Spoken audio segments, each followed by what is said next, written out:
If you suck at pickleball, then this video is for you because in this video, I'm gonna be sharing the 10 most common strategy mistakes that beginner pickleballers make and how to fix them. I'm gonna be starting from the back line, your serve return, all the way through the transition zone and to the kitchen. So let's get into it. Now, one of the most prevalent mistakes that I see everyone from beginner, intermediate, even sometimes advanced players make on the serve is that they serve and then immediately they step in. Now, I'm going to show you what happens when I do this. So I'm going to serve the ball and then I'm going to step into the court, and all of a sudden now I have to hit my third shot drop on the back foot if someone returns it deep. So that is mistake number one. Do not hit your serve and step in. Instead, think serve and then stay, okay? Because if you serve and stay, now you can see where that return is going, and even if it's deep, you can use your forward momentum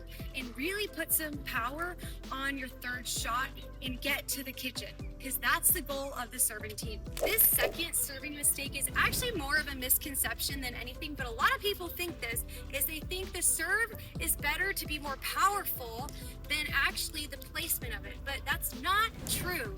Always remember, serve is more about the place than the pace. That being said, it's really important to aim for this back fourth of the court. If you get a serve in this back fourth of the court, it's gonna make your opponent's return really difficult, meaning that your third shot is going to be better, because remember, if you give them a hard ball to return, it's going to give you and your team the advantage. A great way to know whether your serve is good is to see where your opponents contact the ball on the return. If they contact the return behind the baseline, you know your serve was killer. If they contact the return inside the baseline or mid-court, you know you probably should have served that ball a little deeper. Now we're going to talk about a common return mistake I see. So one of the mistakes I see a lot from the returning team is they'll get a serve, they'll hit their return, and then they just watch their pretty shot. Now, the reason why this is so bad is because you're watching where your shot is going instead of establishing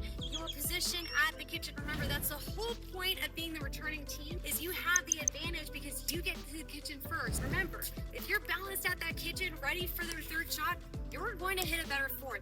So always think serve and stay, return and run. The next mistake that's killing your game has to do with your third shot. And this is drop or drive. And it's people deciding before the rally even starts that they're gonna hit a drop or drive.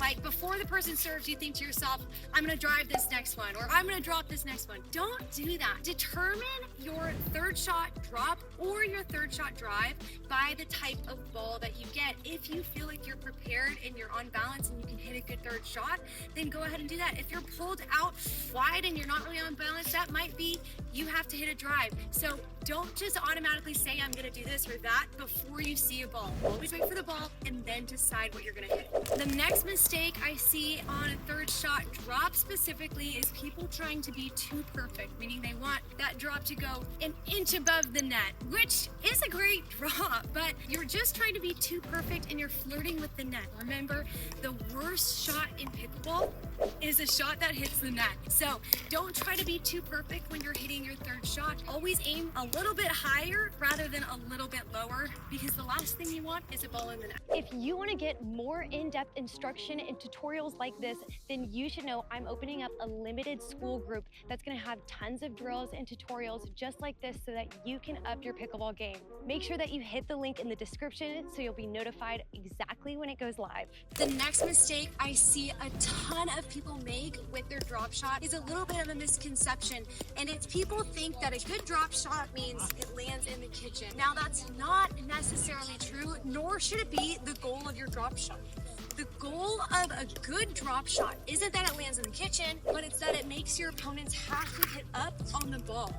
That means that they can't attack it and hit down, giving you and your partner an ability to get to the kitchen. Remember, the goal of your third shot is to get to the kitchen. And the only way to do that is to make sure that your opponents have to hit up on the ball. This next mistake is something for my drive-happy pickleball players, and it's hitting 2 drives in a row. You guys, it's very, very rare that I think it's a good strategy to hit 2 drives. That's not saying you should drive in pickleball. You absolutely should. But remember, a fast-moving ball means a fast-moving return. And if you're at the baseline trying to work your way kitchen, having a fast ball come back at you multiple times in a row isn't going to give you and your partner a lot of time to establish yourself at the kitchen. So if you hit a drive, make sure you drop or reset the next one and get yourself and your partner up to the kitchen line, because remember, the kitchen line is the best and most offensive place to play in pickleball. Now we're gonna go through mistakes that I see around the kitchen line area. So this first mistake that I see